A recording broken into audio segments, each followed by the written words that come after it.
Believe it or not, America built this, and God bless us for it. The Saleen S7 was our supercar moment, with the sleeves rolled up, the V8 mounted behind the seats, and the bodywork covered in enough vents to make a cheese grater feel underdressed. Introduced in 2000 and sold in tiny numbers throughout the decade. It was not another tuned Mustang, not a Corvette with a dramatic haircut, and not a kit car wearing expensive shoes. It was a hand-built, mid-engine, carbon-bodied, 200 miles per hour American exotic created by a company best known for making Mustangs faster and louder. In other words, it was exactly the kind of thing Steve Saleen had been quietly preparing to do all along, except quietly was never really the S7's preferred setting. The background began with Steve Saleen himself, who founded Saleen Autosport in 1983 and built a reputation modifying Ford Mustangs for road and track. Saleen's cars were not merely dealer stickers and optimistic spoilers. They raced, they won, and they gave the company credibility in the deeply American art of taking a pony car and making it behave like it had eaten a thunderstorm. By the late 1990s,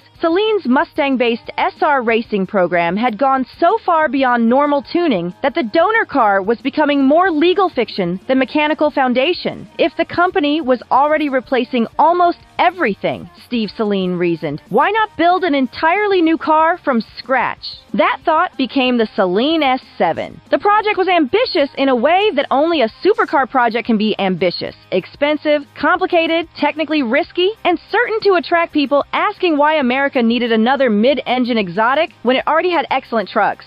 Saleen wanted the S7 to compete with Ferrari, Lamborghini, Porsche, and the other European supercar royalty. But he also wanted it to feel unmistakably American. The answer was not a small turbocharged jewel of an engine or a high-revving V12 that sounded like opera in a wind tunnel. The answer was a huge 7-liter pushrod V8, because sometimes the most American solution is to put a race-bred small block behind the driver and let Europe sort out its feelings.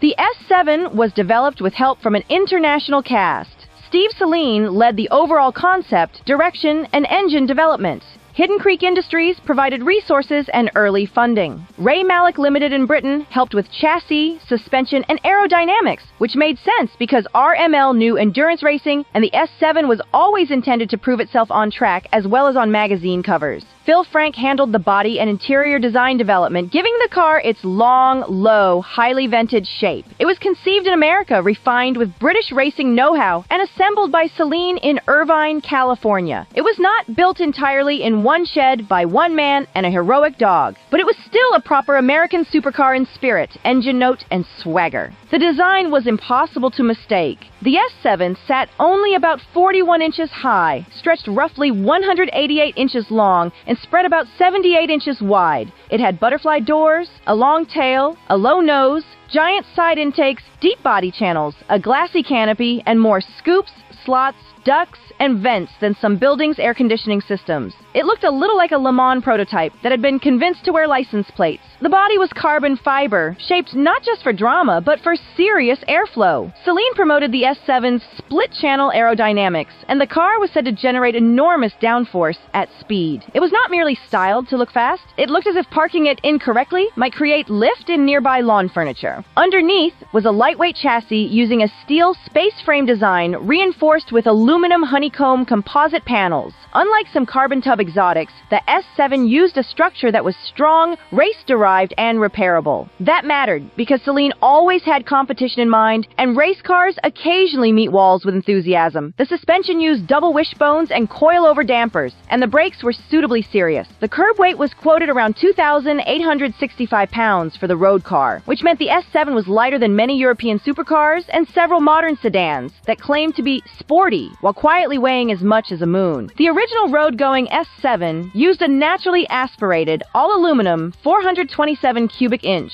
7-liter V8 derived from Ford's small block architecture, but extensively reworked. It had only 2 valves per cylinder and no turbochargers at first, which made it simple by exotic car standards, but not gentle. Output was 550 horsepower and around 520 to 525 pound-feet of torque, depending on source and specification. The engine was paired with a 6-speed manual transmission, sending power to the rear wheels. This was refreshingly direct. No paddles, no hybrid assist, no 12-stage traction algorithm asking whether the driver was feeling emotionally prepared. Just a big V8, a manual gearbox, and a car that expected the driver to be awake. Performance was spectacular. Saleen claimed the naturally aspirated S7 could run from 0 to 60 miles per hour in well under 4 seconds and exceed 200 miles per hour. Car and driver recorded 0 to 60 miles per hour in 3.3 seconds and a quarter mile in 11.8 seconds at 119 miles per hour in its early road test, which was deeply serious territory for a road car at the start of the 2000s. The top speed was often claimed around 220 miles per hour, though that figure was not independently verified in normal period testing.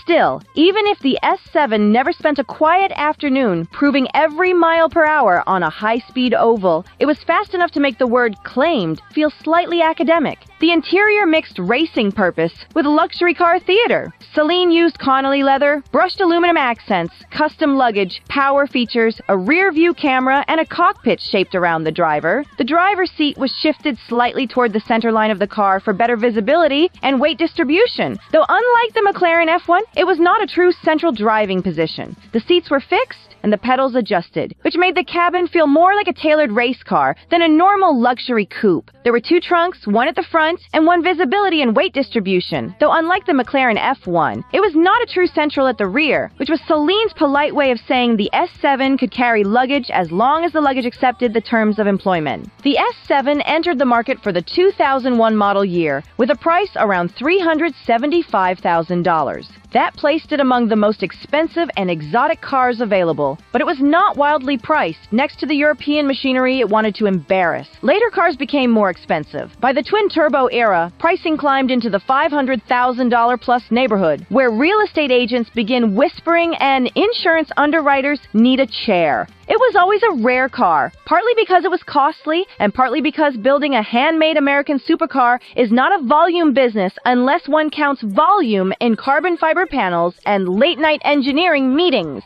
The S7R racing version arrived almost immediately, and maybe the most important reason the S7 became more than just an exotic poster car. The S7R was built for GT racing and competed in series including the American Le Mans Series, Grand Am, FIA GT, the European Le Mans Series, and the 24 Hours of Le Mans. Early S7Rs were assembled by Ray Malek Limited under Saleen's supervision, and later cars involved Saleen and Oreca. The S7R used the same broad 7-liter V8 idea, restricted for racing but still hugely powerful, and it quickly proved itself. It won races, took championships, and became a genuine international GT threat.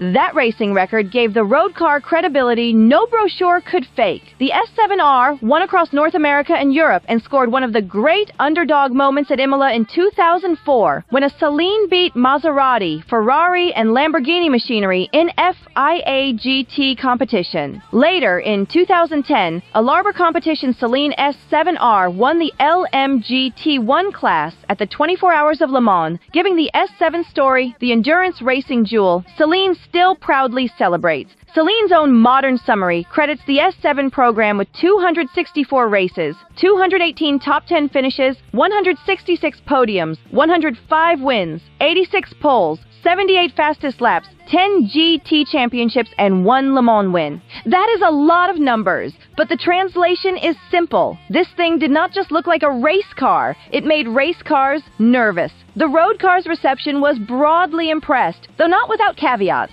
Reviewers loved its speed, grip, looks, rarity, and unapologetic American character. The S7 had the drama expected of an exotic, but with a torque-rich V8 personality that set it apart from European rivals. It was brutally fast and visually unforgettable. It also had the usual small-volume supercar issues, tight packaging, a cabin that could feel more functional than jewel-like, limited refinement, and the sense that every drive was an event requiring both concentration and possibly a weather briefing. But that was part of the appeal. A Saleen S7 was not supposed to feel like a Lexus with fangs. It was supposed to feel like a Le Mans car that had learned just enough manners to visit a steakhouse.